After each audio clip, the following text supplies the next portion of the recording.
The basement. Gray. Concrete. Plain. Nothing special about the room at all.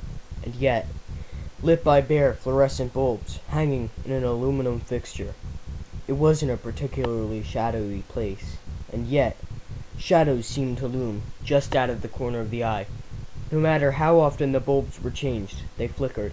The landlord would be called. He'd show up in his battered old work truck. He'd change out the bulbs. He'd leave. Before he would go, he would test the lights. When he was there, they'd never flicker. Nothing had really changed in the basement since they moved in. It was stark, nearly empty. Unoccupied metal shelves lined two walls. The stairwell down occupied another, and an old Kenmore washer and dryer from the early '80s stood watch over the fourth wall. Beneath the stairs, the central heat blower, furnace, and exchange. Next to the dingy aluminum and steel of climate control, there were only cobwebs and shadow. Year-round, the house was cold. When they first took residence in the old 50s-style ranch, it was winter. The weather was a convenient and comfortable scapegoat for the chill in the air. But then came summer. They never ran the window unit air conditioners. Scapegoats became less comfortable and convenient. The basement was, of course, the coldest room in the house year-round. Once, in January, the water line to the washer actually froze, and the landlord had to replace more than the overhead light.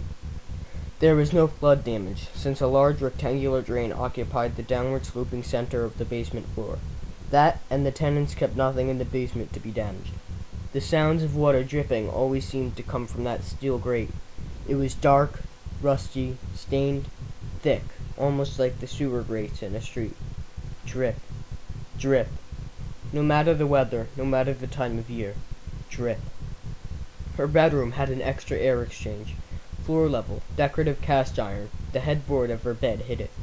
If it had been exposed, her frequent guests would have seen that it was painted white and flaking. Hers was always the coldest bedroom, and she could sometimes hear the drips from the basement like whispers in her pillow. The first 90 days passed uneventfully for the group of friends in that affordable, if a bit run-down-looking three-bedroom. They were each single, dating, vibrant, and living the lives of young adults in a city filled with adult playgrounds. On day 91, she lost her keys. They were found sitting on top of the washing machine. It was laughed off, rarely discussed. On day 95, the prude of the house came to knock on the bedroom door at 3:30 a.m. "Christy, hold it down, will you? I'm tired of hearing you fuck," she yelled from the hallway. Confused, Christy opened the door groggily. "I'm alone, Tiff." "What the hell are you talking about?" "What? I heard you moaning and banging around in here like you usually do, but louder than usual," Tiffany said. "No, baby, nope. I'm sleeping alone. Go back to your bed. You were dreaming." Tiffany went back to bed, but she didn't dream or sleep for the rest of the night. Her favorite roommate was Josh. He dated a series of drag queens, so his overnight company was as varied as it was interesting. Shortly after moving in, his wicked sense of humor had him slipping index cards under Christie's door whenever she was particularly vocal during her frequent nighttime aerobics. He'd rate her verbal performance in accordance with how well he perceived her partner was doing on a scale of 1 to 10. Sometimes she'd see the cards slipping in under a door, and others she wouldn't find until a restroom break. Josh made a game of it, often sharing the fun with some of his special friends. There were quite a few nights when Josh would overnight somewhere, and Christy would have the house alone, or just she and the prude would be home. It was one of those nights where she was solo, 124 days after moving in, that she brought home a drummer. She was dancing to his rhythm when movement caught her eye. An index card slid beneath the door. She just smiled, thinking Josh was up to his tricks. It wasn't until day 125 that she learned Josh and Tiffany had both been out of town that night and hadn't been at home at all. On day 202, Christy heard what she swore was the bouncing of a basketball and a child's laughter from the vent behind her headboard. She chose to ignore it, roll over, and go back to sleep. On a trip to the restroom later that same night, she thought she heard the sound of a music box. Josh loses his keys, Christy can't find the remote control to her DVD player, and Tiffany's watch goes missing. They are all found sitting on the bottom step of the basement on the 221st day of residence. Tiffany's Timex had a face that showed AM and PM.